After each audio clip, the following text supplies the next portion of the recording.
है कि मेरे अंदर हनुमान जी आ गए, मेरे अंदर देवी आ गई। अगर ये देवी किसी के अंदर आ रही है तो उसे नजदीक के चिड़ियाघर में ले जाओ और वहां शेर होते हैं, उसमें पिंजरे में उस शेर का पिंजरा खोल करके उसमें उस देवी आई हुई जिसमें कि भाई शेर पे चढ़ जाने, आपकी सवारी अंदर खड़ी है। अगर देवी होगी तो शेर पे चढ़ जाएगी, नहीं तो शेर ऊपर चढ़ेगा ही चढ़ेगा।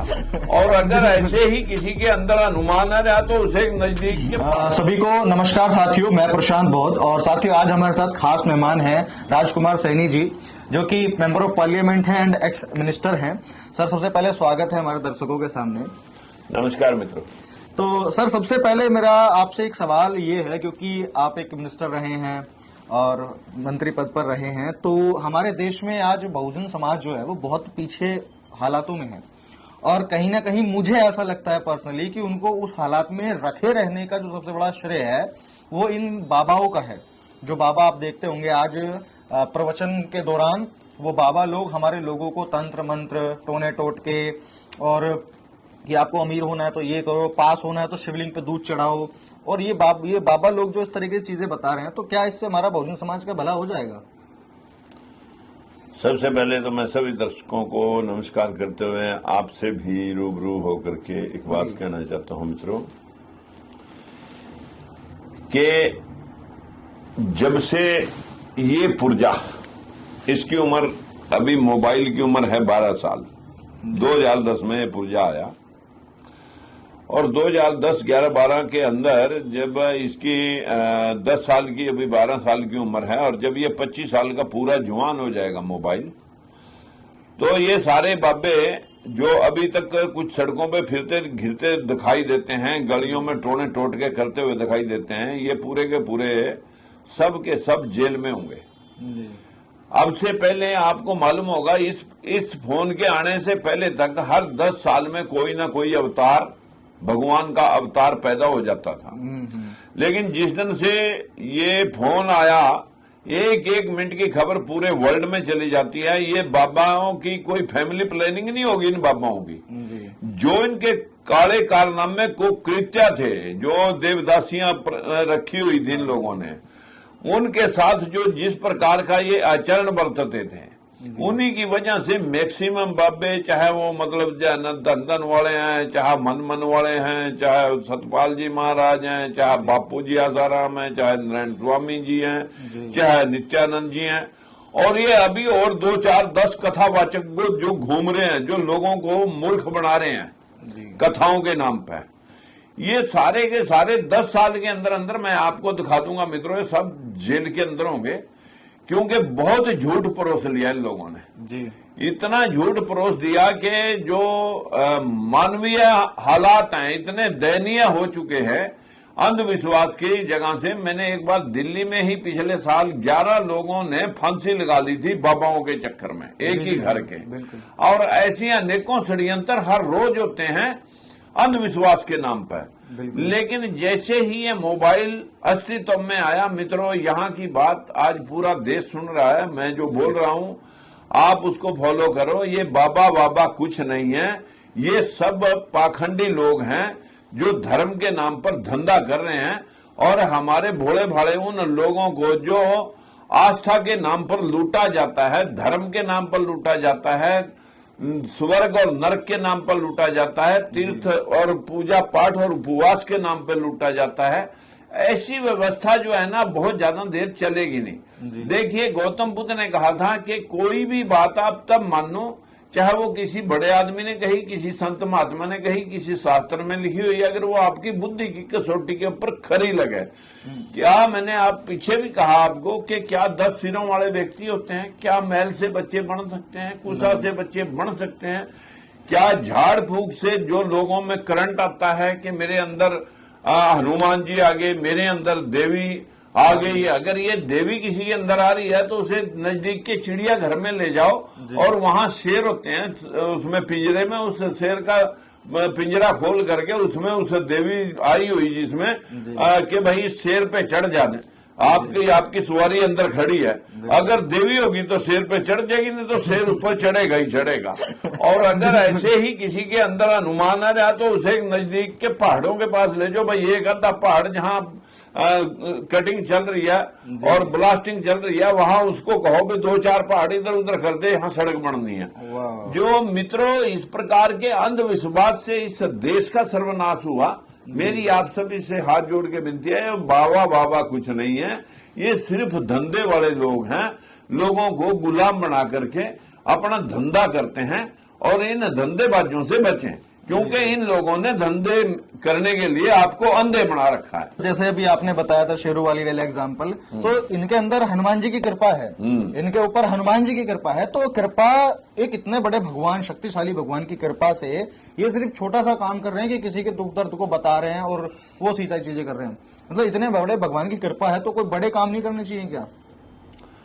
देखिए, आपको मालूम होना चाहिए कि इनके पास कोई भगवान की नहीं, इनके पास ये जो जुबान है ये बहुत बड़े बड़े लोगों को शातिरता के माध्यम से उलझा करके अपनी उनकी जेब कतरे हैं। ये जी।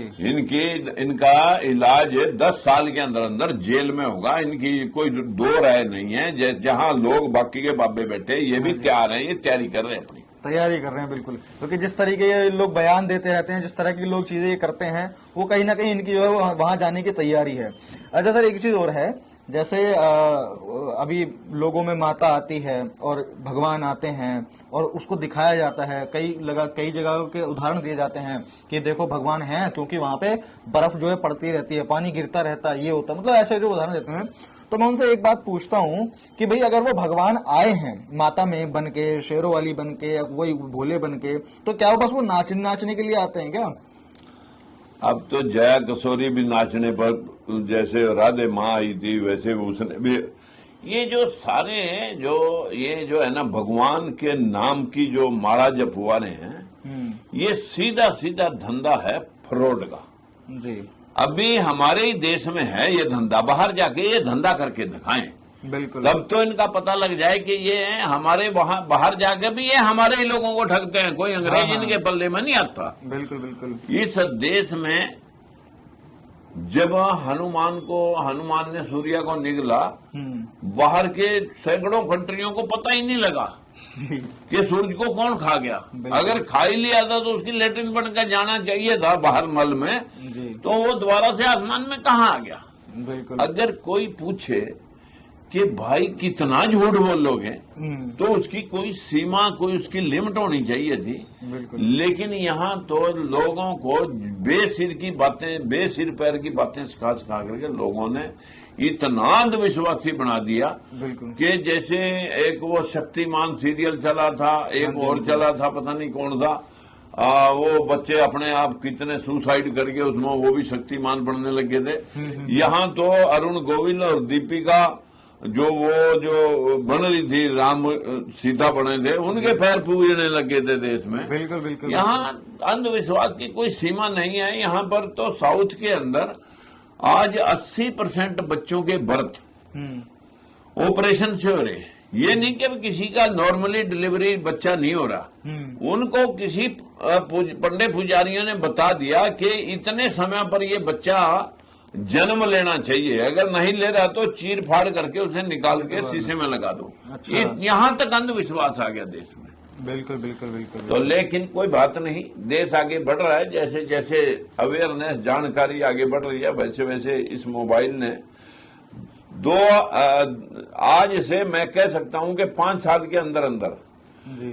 और बहुत बड़ा चेंज आने जा रहा है। और जिस दिन ये 20 साल का, मोबाइल की उम्र 20 साल हो जाएगी टच फोन की, जिस दिन टच फोन की उम्र 20 या 25 साल हो जाएगी, 25 साल में जवान हो जाता है कोई भी विचारधारा पैदा हो करके, तो कोई रोक नहीं सकेगा इन सारे बाब्या की। कोई अब जो भगवान आते थे, इनकी कोई फैमिली प्लानिंग थोड़ा कर दी किसी ने, बस इनके खुलासे इस मोबाइल ने जगह जगह फोटो उतार करके जो इनके कुकृत्य थे वो लोगों के सामने पेश कर दिया और जेल में चले गए। लेकिन सर एक दिक्कत और भी तो है कि पहले आशाराम राम रहीम और भी जो बाबा थे वो अंदर गए, तो अब ये बागेश्वर धाम वाले बाबा और अनिरुद्धाचार्य और कई सारे आ गए, अब ये जाएंगे तो फिर कुछ और लोग नहीं आ जाएंगे। देखिए, और सबसे अब बड़ी जब दिक्कत तक- ये है कि जब हमारा तक- बहुजन समाज उनके पास जा भी रहा है, सुन रहा है और अंदर पड़ रहा है। जब तक चटनी खाई नहीं खाई, लाल खाई थी तो पीली क्यों नहीं खाई, मूली खाई थी तो गाजर क्यों नहीं खाई, जब तक इस तरह। देखिए, शिक्षा की जो कमी है जी वो सिर्फ दलित और पिछड़ा ही भाग्य भरोसे दौड़ रहा है। जी ये बाबा साहब की बात को, गौतम बुद्ध की बात को ये न तब फॉलो कर रहा था, न आज भी फॉलो कर रहा है। कुछ लोग फॉलो करने लगे हैं। हमारे जो स्त्री जाति है, जी इन बाबाओं का असर और इन कथावाचकों का असर सबसे ज्यादा औरतों पे पड़ रहा है। बिल्कुल। क्योंकि हमारा कुछ सामान चाइना से बाहर से आता है, एक स्कूटर बनाने का, वहां हम एक लेडीज से पूछते हैं कि आपके देश ने चाइना में इतनी तरक्की कैसे कर ली, हम क्यों पीछे रह गए। बोले आपके देश में तरक्की कहां से आएगी, आपकी 50% आबादी जो है लेडीज की, औरतों की, वो तो तीर्थ पूजा पाठ तीर्थ व्रत में शरीक को ही पड़ी है। हमारे यहाँ तो ट्रक चला रही हैं, क्रेनें चला रही हैं, सड़कें बना रही हैं, सब कुछ काम हो रहा है। आप हमारे देश के तो देवी देवताओं की मूर्तियां भी चाइना वाले, बिंदी तक, टिक्के तक जो है ना बना करके चाइना वाले भेज रहे हैं। बिल्कुल। हमारे देश की जो लेडीज है सबसे ज्यादा, क्योंकि बच्चे की पहली टीचर लेडीज होती है। बिल्कुल। और वो जो लेडीज है हमारी जनरेशन को वो ही मानसिक गुलाम बना रही है। जब तक हमारी औरतें, हमारी बहन बेटियां जब तक इस अंधविश्वास और पाखंड की शिकार रहेंगी, तब तक ये देश का जो बुद्धिजीवी वर्ग है, जो चालाक लोग हैं, इनको तब तक लूटेंगे और जब तक ये मानसिक गुलाम और गुलामी करेंगे। बिल्कुल बिल्कुल। तो सर, इस चीज के लिए आप लास्ट में क्या बोलना चाहेंगे, जो हमारा बहुजन समाज इन बाबाओं को? मैं भाइयों आप सभी से कहूंगा, गौतम बुद्ध को पढ़ें, अशोक सम्राट चंद्रगुप्त मौर्य को पढ़ें, बाबा साहब या पेरियार रामास्वामी गाडगे साहब और गौतम बुद्ध को पढ़ें और फूले साहब को पढ़ें। अगर आप शिक्षा लेकर के भाग्य के भरोसे से उठ करके कर्म के भरोसे चलना शुरू करेंगे तो ये अंधविश्वास अपने आप हट जाएगा। जी, तो यानी कि आप लोग शिक्षित जब होंगे तो इस अंधविश्वास को दूर करना पड़ेगा और भाग्य के भरोसे को छोड़ करके कर्म पर आपको आधारित होना पड़ेगा। तो ठीक है सर, बहुत बहुत शुक्रिया आपका। जी, धन्यवाद।